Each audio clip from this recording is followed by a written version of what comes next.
Hi everyone and welcome back. So Samsung pushed a new update for Galaxy Watch 4.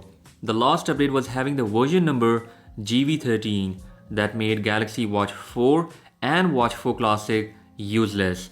This new update is having the version number GVK4 and it is available to download in most of the regions. Also, I'm giving away this watch face from Yosash that you can check out later. The changelog mentions that this new update fixes that power related stabilization bug, but also we have November security patch with this update. As of now, I'm using it on my Galaxy Watch 4 Classic and there are no issues at all, so you can safely update your smartwatch without any problem.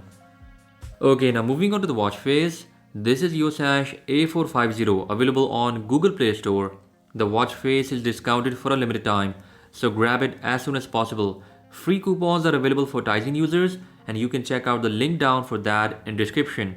While Wear OS users can comment down in the comment section to be selected as a lucky random winner.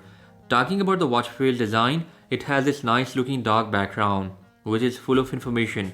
Our analog time is present in the center while digital time is highlighted at the bottom with battery percentage and date with day. Also, if you want to customize this face, just long press on it and tap on customize.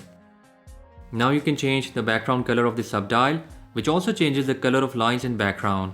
In the next section, you can change the style of watch hands like this. And at the end, you can change the color of digital time as well as the information which is highlighted in the background. So this was Yosash A450 available on Google Play Store. Check it out, and now let's see its always on display mode. So always on display mode is basically dimmed down to conserve battery life and it shows the time in the same color that you have selected for the main watch face. So that was all about for today's episode and I'll catch you guys in the next one. Until then, bye bye.